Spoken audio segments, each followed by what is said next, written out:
Hello, welcome to the Structural Design and Analysis webinar. I'm Santiago Mujica. I'm a design engineer here, and today we're going to start by going over a quick background on Structures.aero, and then we'll move on to the webinar. So we're built up of 21 engineers with a combination of PhD, master's, and mostly bachelor's degrees. We specialize in aerospace, mechanical, and engineer science and mechanics. We're built of two teams. Our analysis team can help with structural designs, and they're experts on Femap and Nastran. Our design team primarily uses NX CAD and SolidWorks, but we can help with structural design services at any step of a design cycle. So here are some of our projects. We have a wide variety of types of projects we can work on. Some of our latest ones, for example, are Dream Chaser, the Electrotech demo, and Boom Supersonic. We're also a Siemens Value-Added Reseller. We sell the software that's listed, and this is all software that we use here every day.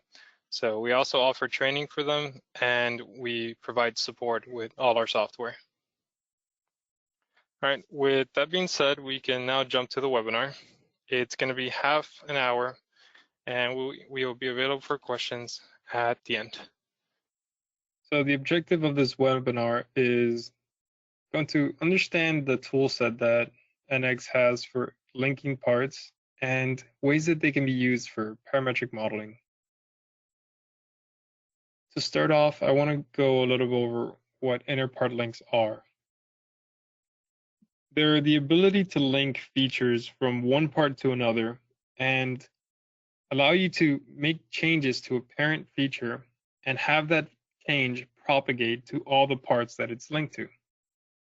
This is really great for large assemblies where you have tons of parts interfacing with each other, or a complex design where you have a certain surface that needs to define other parts. The next thing I wanted to go over is parametric modeling. So a lot of people define design tables as parametric modeling because you have a list of parameters. For example, x is equal to 5, and x can be equal to the length of your wing or the height of your vehicle. And it can be either a value or a formula, but when you change that value, it will then propagate to your actual part. It's usually done through tables, for example, through Excel. Well, skeleton modeling is basically the same thing, except instead of a table, it's CAD driven. You have visual representation of your actual variables. So instead of x is equal to 5, you have a plane that's 5 inches from the origin. So when you want to make a change, you just move that plane from 5 inches to 10 inches. And it's really great because you can visually see that change in your model and every part that's linked to it. It's great for complex designs and, again, large assemblies where you have a ton of features that need to be parametric.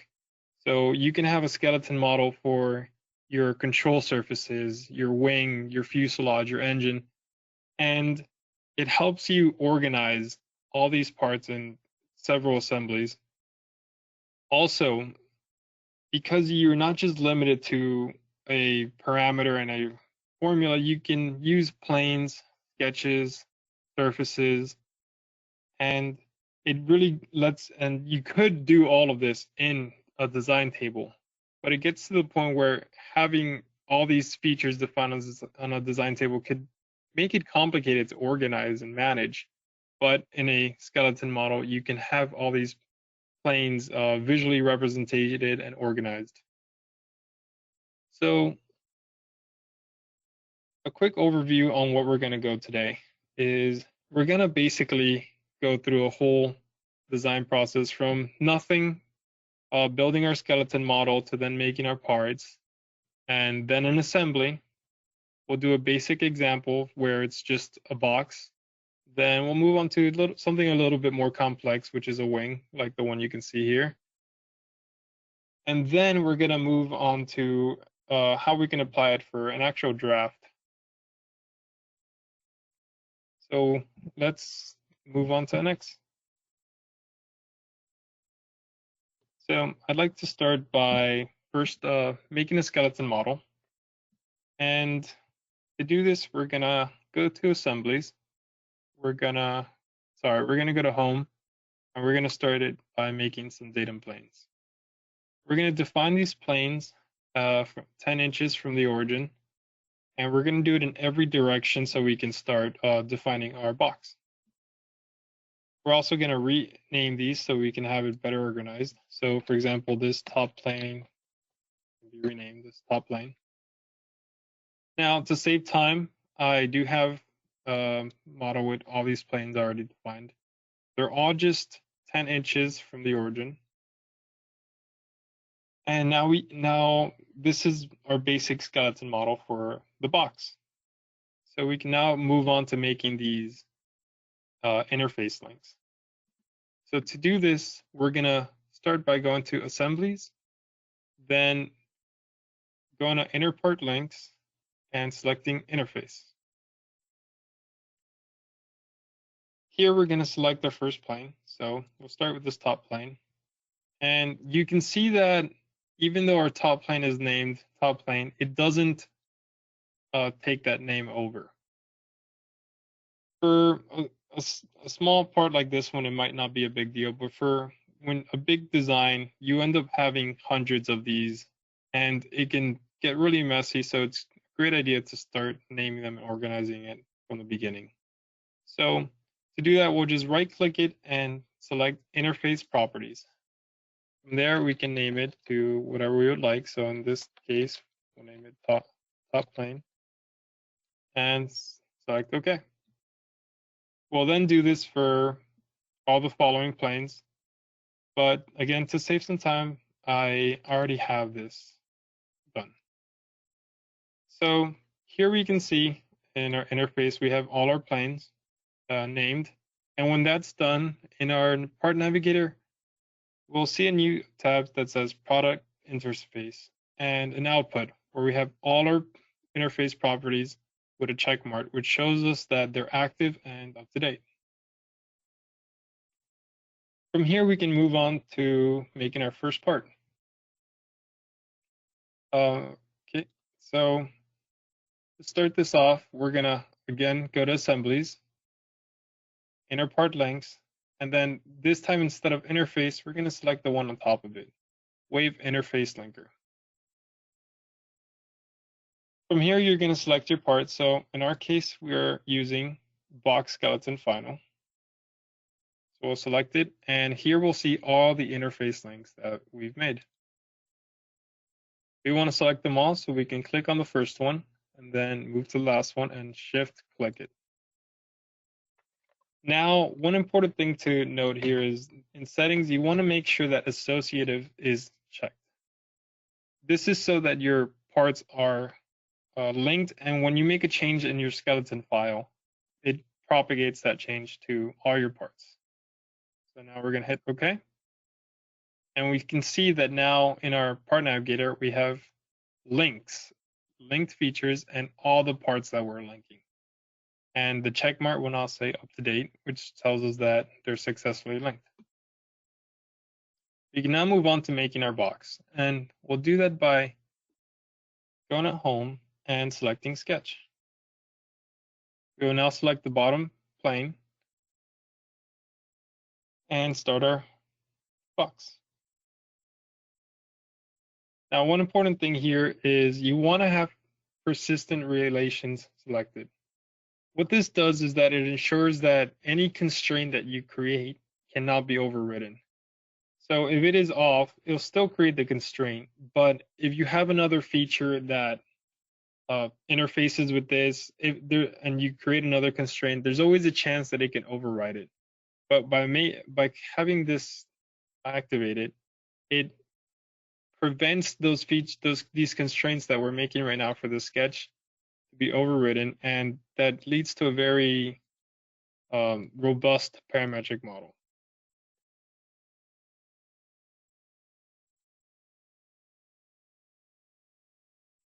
Now we're gonna extrude our sketch, and we're gonna select until selected on our end, and we're gonna select this top lid and select OK. From here in Home, we're gonna select Shell, pick our top, and 2 inches is fine. So our box is ready. To save some time, I already made the lid, but it's essentially the same thing. We imported these planes, made a sketch, and extruded it. We can now move on to making our box assembly. So to do this, we'll go to the Assemblies tab, and we'll add the components, and we're going to select their base, flat, and a cubelet. Now it's important here in assembly location to have WCS selected, so that when we add these parts, they're automatically placed in a location that we would want it assembled. So that already saves us some time. And now we can move on to showing some of the parametric features.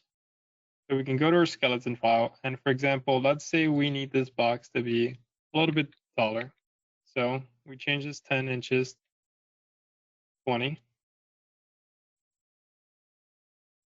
And we can see that our box automatically updated. Both parts are now with respect to that 20-inch height. One thing to note in parametrics, in the parametric modeling, is that sometimes the links can break. So for example, if for whatever reason our bottom plane was deleted, maybe by accident, we'll get an alert, and we'll notice that our bottom plane here has a broken symbol. This is also shown in the link section, but it can be easily fixed. So to fix it, we can just go here, go to Assemblies, Interpart Links, Interface, and remake that plane. So we'll rename it, Interface Properties, Bottom Plane. Okay. So that bottom plane is made once again. And to fix it, all we have to do is select bottom here, double click bottom, the wave geometry linker settings will appear, and we can select the part. We're using box skeleton final, select OK. And from here, we can just select our bottom plane. Once we hit OK, all our parts update, and our part is now fixed. From here on, we can move to the more complex model. So here we have our complex model. For this skeleton model, we have a wing that is no longer just made of planes, but also has sketches, points, curves, and surfaces.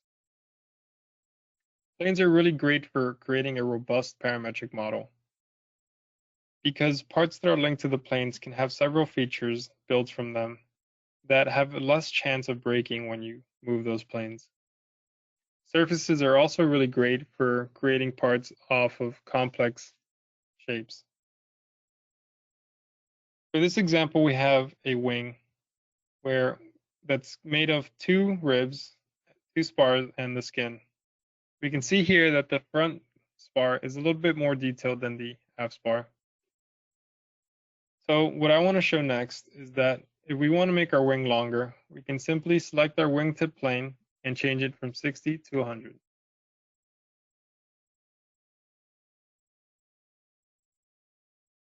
Our wing automatically updated the spars and the wing so that we can have that geometry.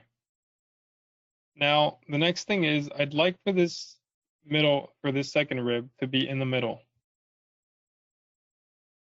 To do that, we can use a tool in NX called Expressions.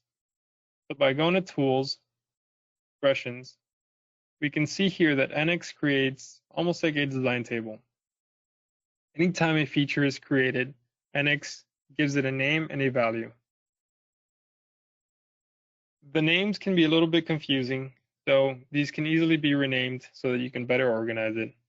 But for this example, we're just going to show how we can figure out which one is which.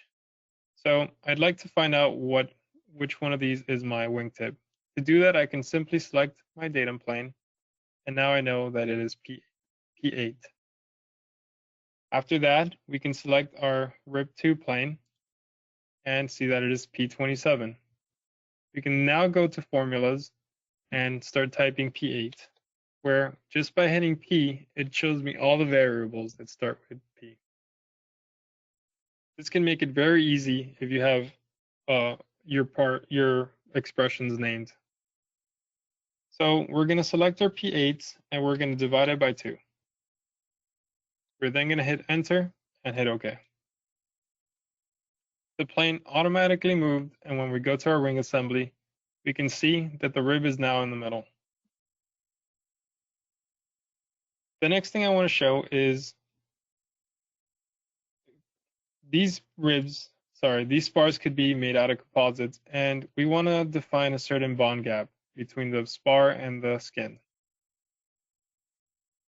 To do this, we can go to our skeleton model, select expressions, and create a variable called bond gap.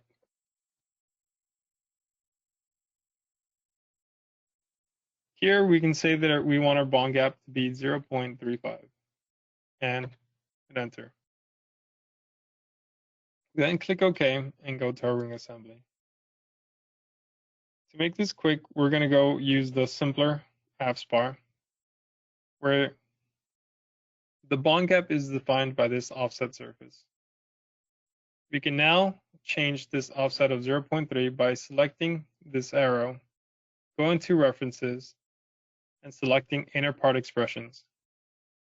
We then select our wing skeleton and find our bond gap variable or expression. We select OK, and now in the offset 1, we can see that our number has changed to bond gap. You hit OK, and when we go to our wing assembly, it has now been updated to 0.35. We can do this for all our ribs and spars and make sure that if we ever need to change that bond gap, we can change it in all of them with just a couple clicks. The next thing I want to go over is the fact that on the second rib, we want to add space for a light. To do this, we're going to use a different tool from the Interpart links. We'll begin by first going to our skin, which is what defines this, that has the sketch that defines this cutout. So we can right click, replace reference sets, and I've made it so that when I select entire part, I have every feature, but when it's selected in model, I only have the parts I want to see. So for entire part, we can see that our sketch is here, and now we want to move on to our rib 2. We double click it and we can see that every part is now grayed out and we're only on rib 2. Even if we open rib 2 as a severed part, we can see that the same features are the ones that we are modifying.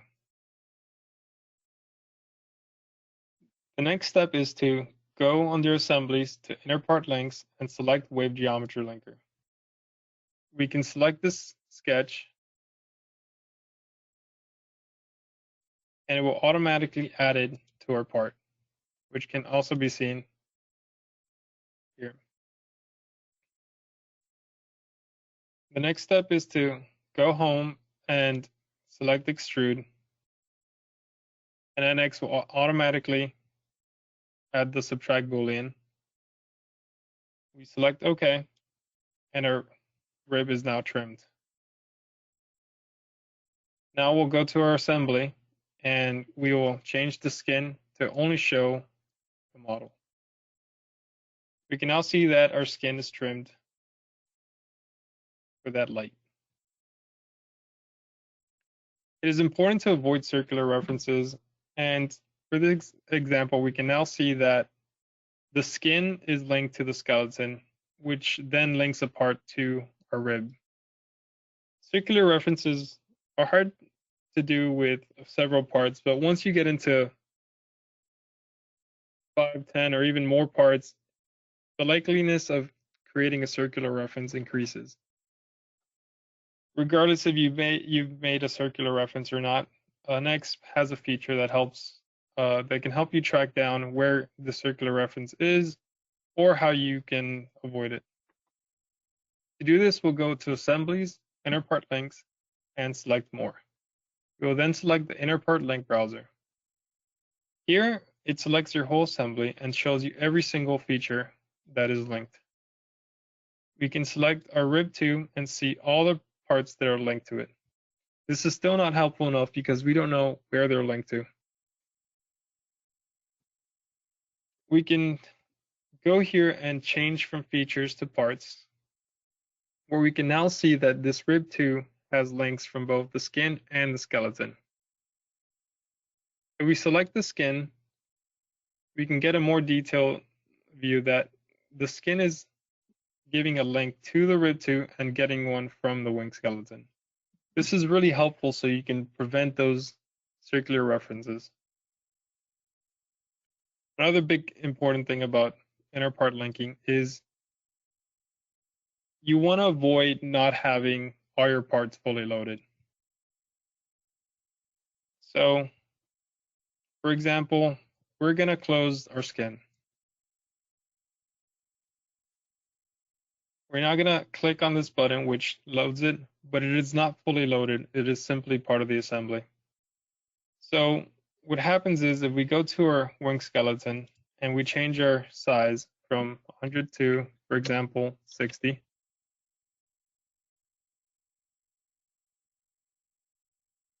we can see that our wing skin has not received that update. This can cause problems when you only open a certain part that you want to update and the skeleton file for it. And you add a change that you only wanted to affect that part. You then later on open your whole assembly but don't fully load it and everything looks fine. But if you ever need to fully open your assembly, you'll see your skeleton file will make changes to other parts that you might not want. And this can lead to problems and time-consuming changes. To prevent this, you can simply see in your wing assembly that the check mark does not have a white box, and that means that it is not fully loaded. You can double-click on skin, and once that white check mark appears, you can see that the wing skin updated automatically. For the next thing is I want to show how we can take one of these parts all the way to drawing, getting it ready for manufacturing. Our rib 2 is pretty much where we want it to be, and we can now move on to getting it ready for a drawing. To do this, we can go to Home, More Features, and then Extract Geometry. From here, we can select Body, select our feature, hit OK. And now we have an extracted body. After this, we can hit Assemblies, Interpart Links, Interface, and create a link. Let's name this Final Body since it's ready. We'll now go to our draft part and wave interface this by going to Rib 2, selecting Final Body, and now we have our part here. The next step is to go to our draft. We can do this quickly by hitting Control-Shift-D, or in Applications, selecting Drafting. From here, we can add, and we're just going to add a quick isometric view of this part.